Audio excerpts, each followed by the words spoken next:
When I was 28 years old, I came back home for the first time in 6 years, fully aware that I was the black sheep. I had rejected my faith. I had rejected Tucson, Arizona. I was the only one in the family who wasn't married. I was the only one who couldn't even speak Spanish. And I was just sitting with my dad in a booth at a diner. And it should have been just this kind of innocent thing where I'm visiting, after 6 years, and it's nice to catch up. But it wasn't like that. We were facing each other. We both had, as it happens, cowboy hats and cowboy boots. And I remember thinking, this is a showdown. Because my dad and I were at war. My dad didn't know this, but I was at war with him. I was at war with all Christians, and I was just waiting for an excuse to fire a shot.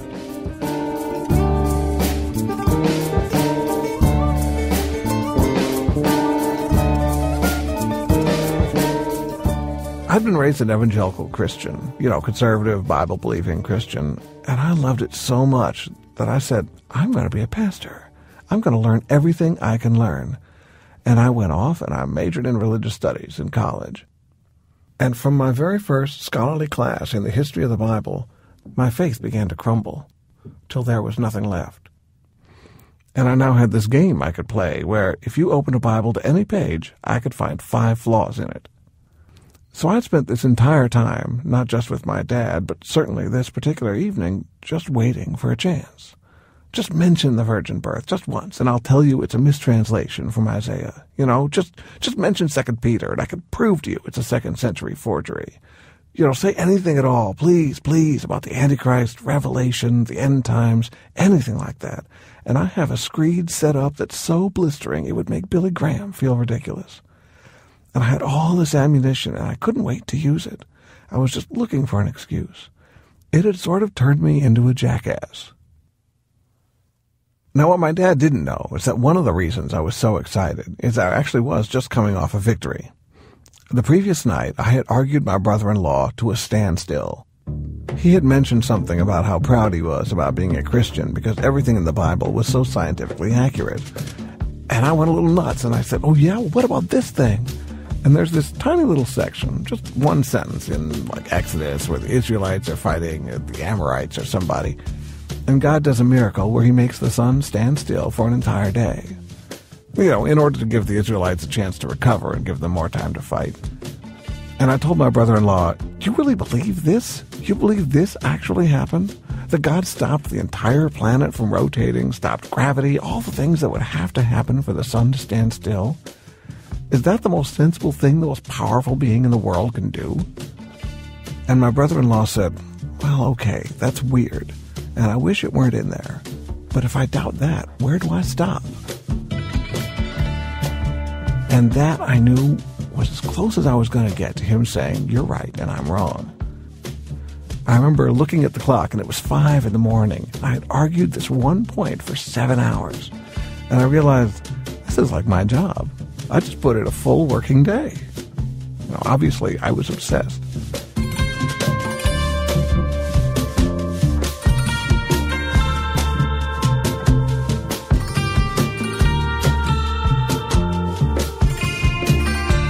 At the time, I was 28 years old.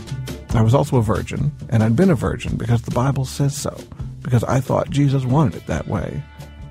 And then Jesus vanished on me. I had spent all of my life trying to be good, trying to do the right thing, and, trusting that this would be rewarded. And then my faith collapsed. And there's no betrayal like losing 10 years of your life, your sexual peak, basically. I'm never going to get that back. And I was furious, and I didn't know who to blame. But I knew I could help other people from having the same horrible experience. And I was looking at my brother-in-law and thinking, we were arguing about Genesis, but in my mind I was thinking, there is no way you have a good sex life. Because the Bible doesn't care, and pleasure doesn't even matter to the Bible. But I can save you. And with this kind of exciting, thrilling victory still kind of humming in the back of my head, I was sitting there with my dad in the diner. Because a brother-in-law is one thing, a dad is someone else. I needed to save him. And so I said, so Dad, what's your life like right now? And he said, well, I found a new church home. And I was like, I heard church. I perked up, and I was ready to go, but I thought, church, not much to argue about there. People go to church. Okay, nothing biblical. And he said, it's a small church, and the pastor found out that I played the accordion, and he made me the music minister, and that'll be nice. And again, I was like tightened, but I thought, music ministry, no, nothing there. And then he said, this other kind of interesting thing is happening. I've been praying about it, and I think I'm going to be a missionary. And that struck a chord. I sat upright, and I went, oh, really? A missionary? Where are you going to go? And then he said, oh, Spain. And I snapped. I said, oh, of course you're going to go to Spain. That is so arrogant.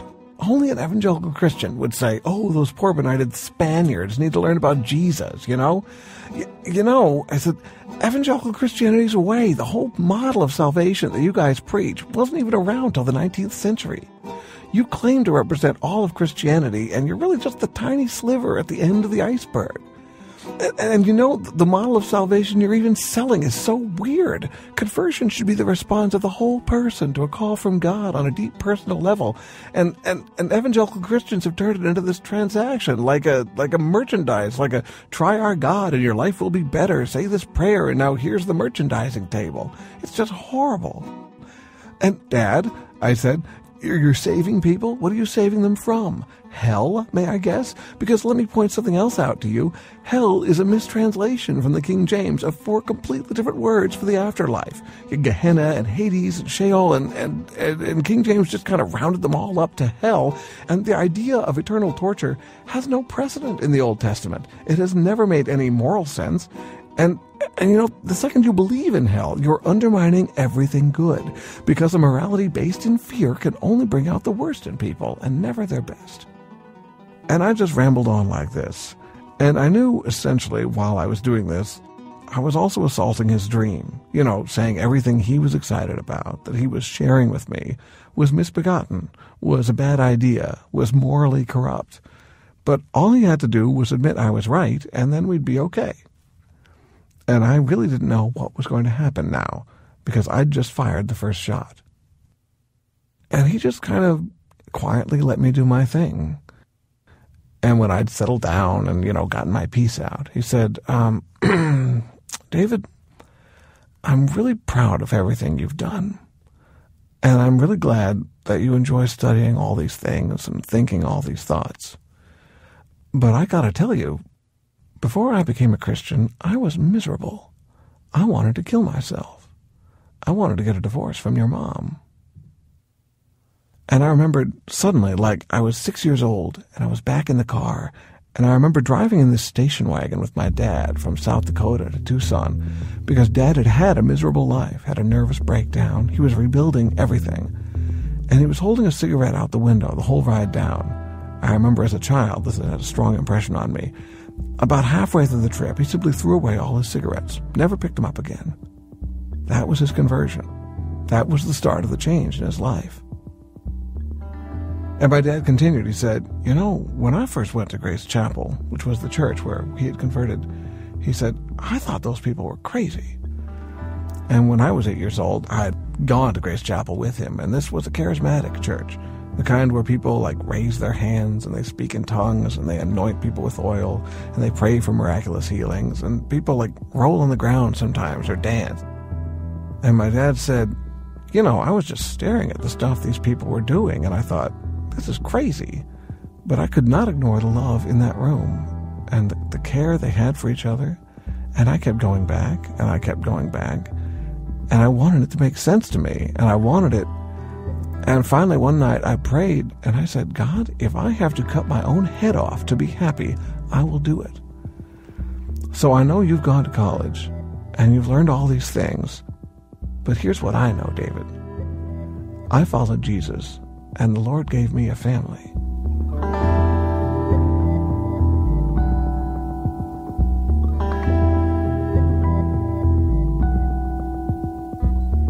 My parents really had almost gotten divorced. I remember one time I ran across a notebook where my dad and my mom had divided everything up on a piece of paper, who's going to get the TV and that kind of thing. And they'd gotten that close. And then my dad converted, and he said, no, we're sticking this out. I'm going to make this work. And it had. And my brother, too. He's deeply conservative, listens to all the kind of, right-wing talk radio and so forth. And he's got to be convinced that I'm going to hell. But this one time I was on this trip, and I was a student, and he gave me $300 and said, don't bother repaying it. And I remember looking at my dad, and I thought, I had sort of expected to argue like I had with my brother-in-law, not to win, but to come to some kind of armistice, some kind of truce where we're like, well, we'll agree to disagree, but I see your point, that's a good point. I hadn't expected to lose completely, because you can't argue with decency. You can't argue with goodness. The thing about the Bible is it's huge. I could poke at it because I could pick at anything I wanted, talking snakes, virgin birth. And eventually, I came around to thinking, well, maybe religion doesn't have to be consistent. Maybe you can just like it enough for it to be good. Maybe religion can be something more like I'm a big Star Trek fan, and if you asked me, I would say, I love Star Trek. But if you asked me to defend individual episodes, I would be at a loss, because I can't go to bat for everything Star Trek did. I just love the concept. And maybe religion could be like that. So what I said to my dad was, oh, look, here comes the waitress. And we got our Sprite and had our hamburgers, and we looked at each other, raised the glass, had a bite, and my dad didn't know this, but we were having communion.